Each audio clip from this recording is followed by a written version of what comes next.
I'm Erin. Welcome to my YouTube channel.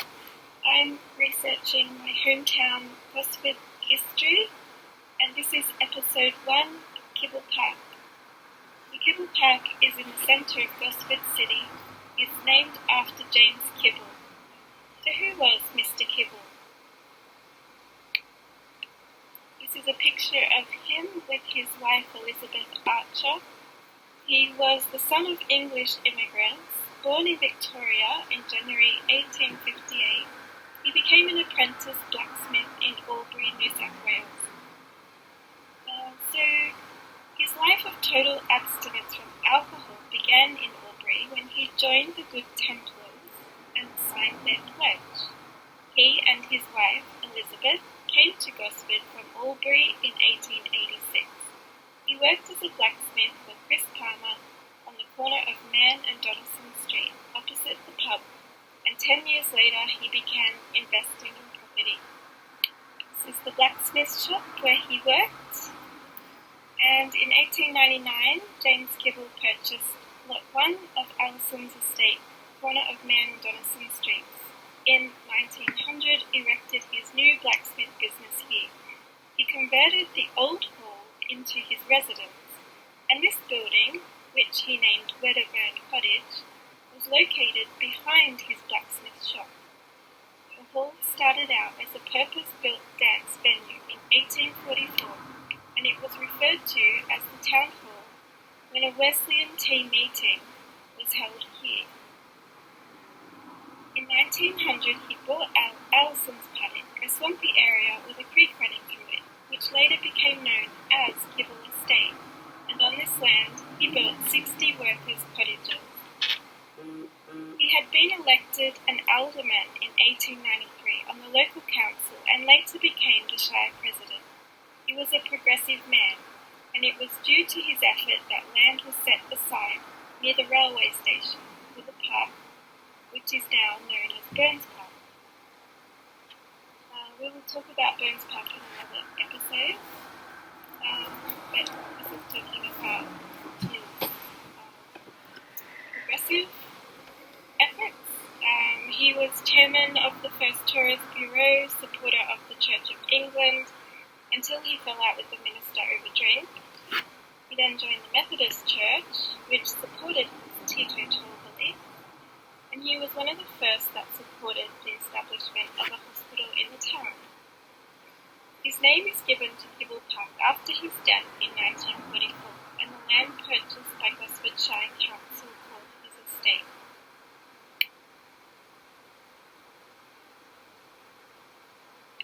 If you look up Kibble Park on Wikipedia, you'll find that all the history states is that city officials announced construction plans for a library, fountain and plaza on the 11th of November 1979. Construction on the fountain was completed in November 1989. It officially opened on the 21st of November 1989.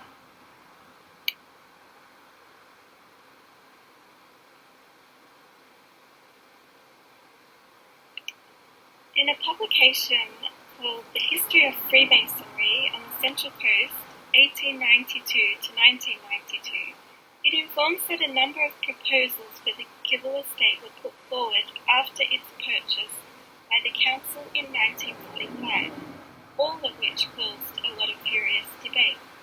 The proposal was put forward that a community hotel be built, but this idea was rejected by the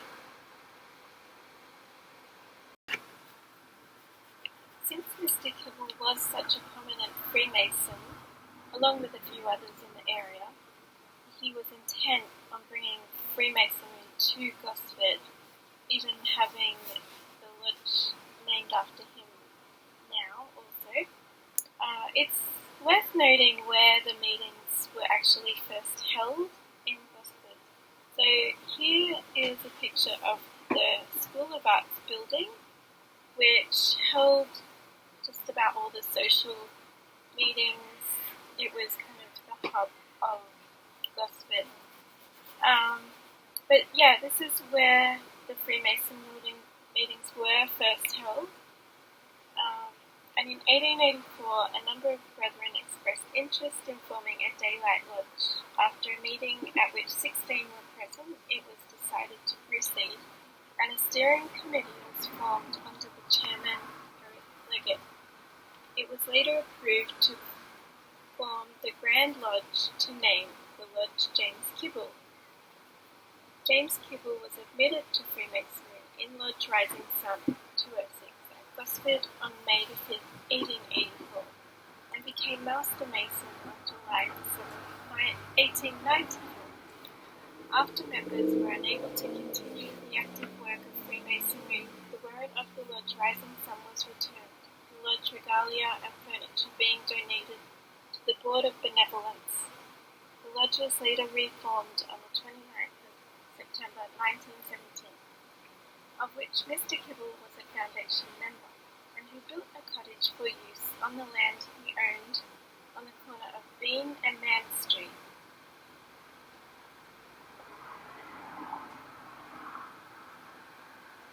This page shows a picture of the former Lodge Rising Sun that was located on the corner of Bean and Man Street. At the moment, there is no building on that corner. It's been demolished. But yeah, that's where it was located. And it also states that one old mason described the cottage as being as cold as charity in winter and in summer as hot as hell. Which, yeah, I can relate to that, living in a few different apartments around Gosford.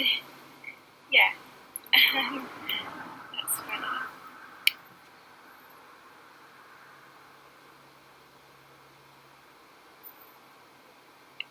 Another thing I saw interesting in the publication of the history of Freemasonry that was published is the list of names of members and their occupations in the district. As you can see, there were quite a lot of Freemasons all living and working in the town, and so they had quite a lot of influence in the area. As I could say, all the Freemasons were the butcher, the baker, the candlestick maker. There were so many of them just everywhere. And here, well, this is a picture of the building where the James Kibble Lodge meetings moved to after Bean Street. And this is located at Kibble Park, when there used to be a road going through it, straight opposite where the Imperial Centre is right now. That building is still there today. This was taken in 1992.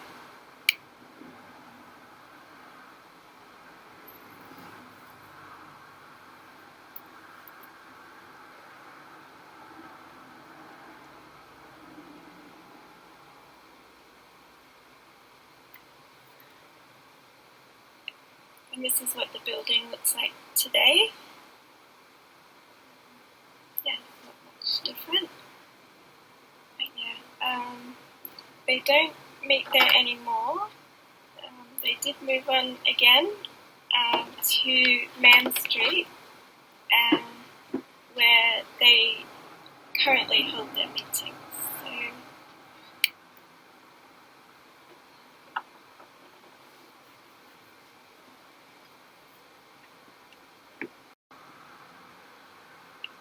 this is the building of the current Lodge James Kibble, also Lodge Central Coast, which is also known as the Central Coast Masonic Centre.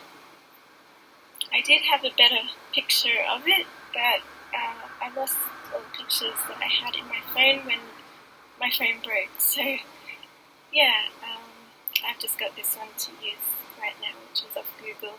So yeah, that's it today. And it tells us in the James Kibble story by Ron Coleman that Mr. James Kibble died in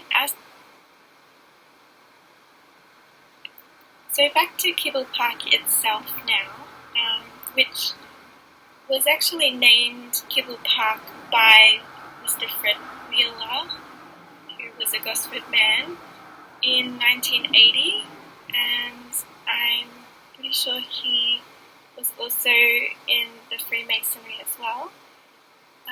But anyway, about the town wells, which were situated on the edge of Kibble Park, there were actually two spring wells that were located right beside each other.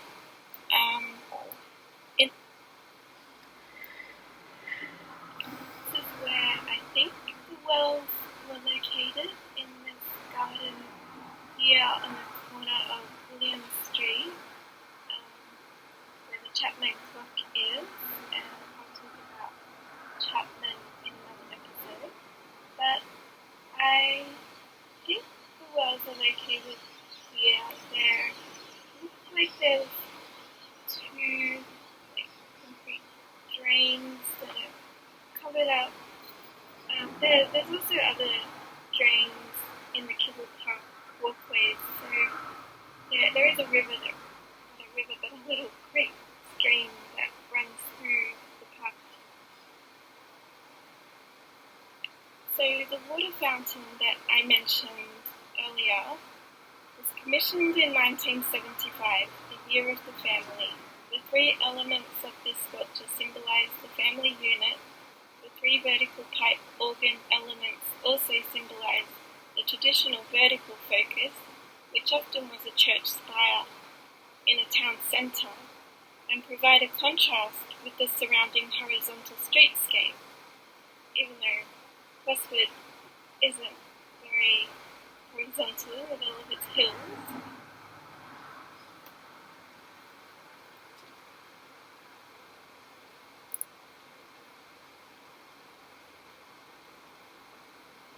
It is a nice idea for the theme of the construction of the fountain, that it represented the family and the vertical church spire. The park wasn't very family friendly for a few years, but since there's been a children's play area installed, which you can see behind the fountain in this picture, and it's a lot more family friendly these days to go there. And the fountain itself has sat dry for many years since the water restriction. So the park itself has often welcomed community events and family gatherings, and it has accommodated these now with a stage and the footpath and seats, and lets people just come and watch and interact with these events, which have been going on for many years.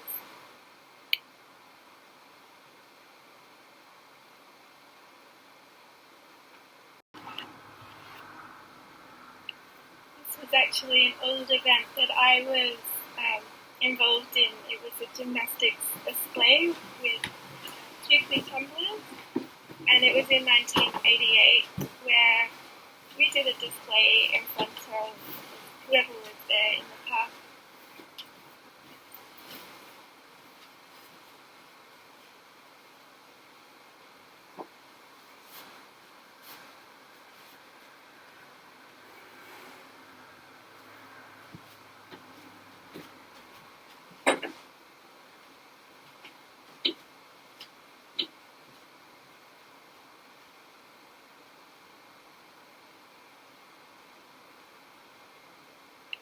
There's been a few changes to the park over time with a number of upgrades, and as you can see in this picture, Market Town Centre shopping behind it has closed down.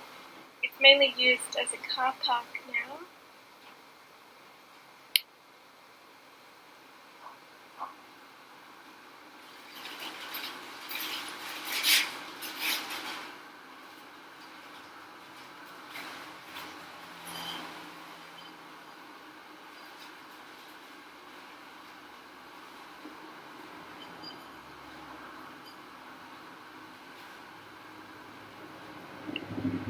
parking is usually a bit of an issue in Gosford. But yeah, this is the little car park that is within Kibble Park itself. And you can see Imperial Centre behind it, and Rumballara Reserve, like hill in the background with the tower. Yeah.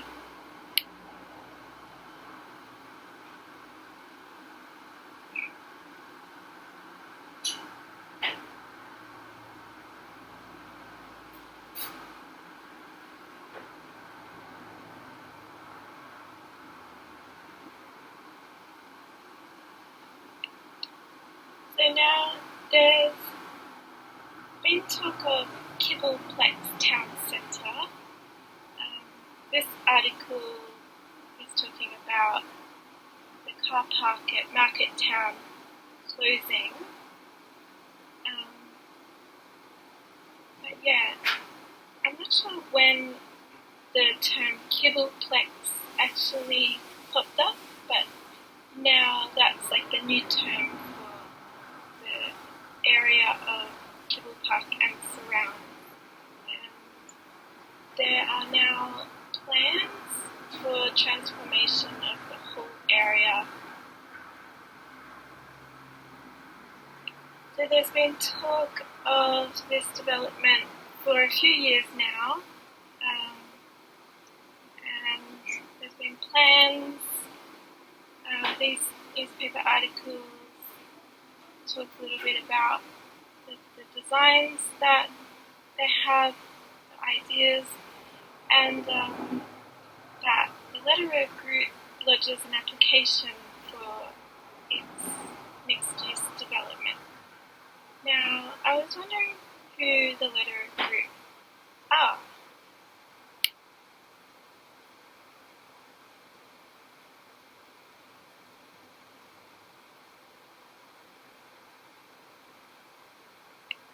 So I looked up who the Letterer Group is, and this I found on Wikipedia.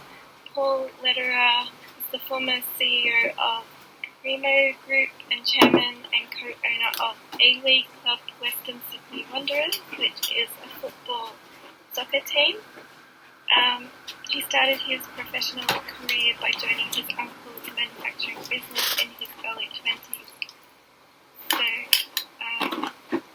yeah, Paul worked with his uncle, and his uncle Andrew Letterer in 1986 was awarded the Medal of.